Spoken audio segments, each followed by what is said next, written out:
Hi மக்களே, welcome to the தொடை reports. இன்னைக்கு நம்ம வல்லான் படத்தோட ரிவ்யூவை தான் பார்க்க போகிறோம்.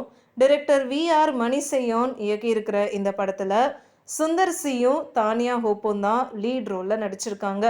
இவங்களை தவிர்த்து ஹெபா பட்டேல், கமல் காமராஜ், அபிராமி வெங்கடாச்சலம், சாந்தினி தமிழரசன், தலைவாசல் விஜய், ஜெயக்குமார், அதுக்கப்புறம் டிஎஸ்கேலாம் கூட நடிச்சிருக்காங்க. இந்த படத்தோட ஷூட்டிங் 2022 ஆரம்பிச்சிட்டாங்க. இந்த படத்தோட ஜேர்னர்னு பார்க்கும்போது மிஸ்ட்ரி த்ரில்லர்னே சொல்லலாம். இந்த படம் நாளைக்கு தான் ரிலீஸ் ஆக போகுது. ஏற்கனவே இந்த மாசத்துல வந்த இவரோட படம் மதகஜ ராஜா பிளாக் பஸ்டர் ஹிட். இப்போ இவர் நடிச்சிருக்க படம் நாளைக்கு வருது. ஸோ வாங்க இந்த படம் எப்படி இருக்குன்றத நம்ம பார்த்துடலாம். ஜெயக்குமார் ஒரு மரியாதைக்குரிய கிறிஸ்டியன் ப்ரீச்சராகவும் ஒரு பிஸ்னஸ் மேனாகவும் இருக்காரு. இவருக்கு ஒரு மருமகன் இருக்காரு. அவரு தான் ஜோயலா நடிச்சிருக்கிற கமல் காமராஜ். இவரை யாரோ ஒருத்தர் ஈசிஆர் ஃபார்ம் ஹவுஸில் மர்மமாக கொலை பண்ணிடுறாங்க. அந்த மர்ம ஆள் யாருன்னு பப்ளிக்ல இருந்து ரொம்ப ப்ரெஷர் வரவே போலீஸ் இன்வெஸ்டிகேஷன் ரொம்ப பயங்கரமாக போகுது. அப்போ தான் ஏற்கனவே சஸ்பெண்ட் ஆயிருக்கிற போலீஸ் ஆஃபீஸர் திவாகரா நடிச்சிருக்கிற சுந்தர்சியை இந்த கேஸை எடுத்து நடத்த சொல்கிறாங்க. ஆனால் இவரை அன்அஃபிஷியலாக தான் இந்த கேஸை டீல் பண்ணவும் சொல்கிறாங்க. சுந்தர்சிக்கு ஆல்ரெடி ஒரு பிரச்சனை இருக்கும். இவரோட ஃபியான்ஸே ஆத்யாவாக நடிச்சிருக்கிற தானியா ஹோப் திடீர்னு காணாமல் போயிடுறாங்க. இதுக்கும் ஜோயலோட மர்டருக்கும் ஒரு கனெக்ஷன் இருக்கிறத சுந்தர்சி கண்டுபிடிக்கிறாரு.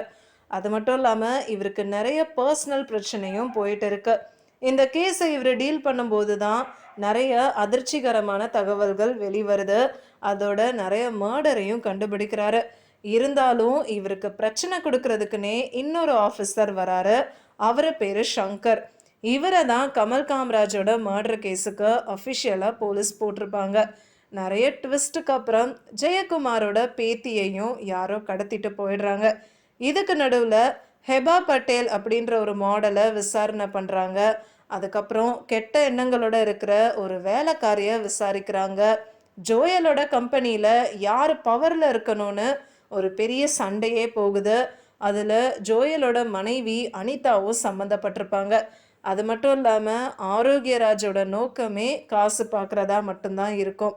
ஸோ கடைசியில் கிளைமேக்ஸில் தான் யார் இந்த குற்றத்தை பண்ணா, எதுக்காக பண்ணாங்கன்றத சுந்தர் சி மர்மம் முடிச்ச அவுக்குறாரு.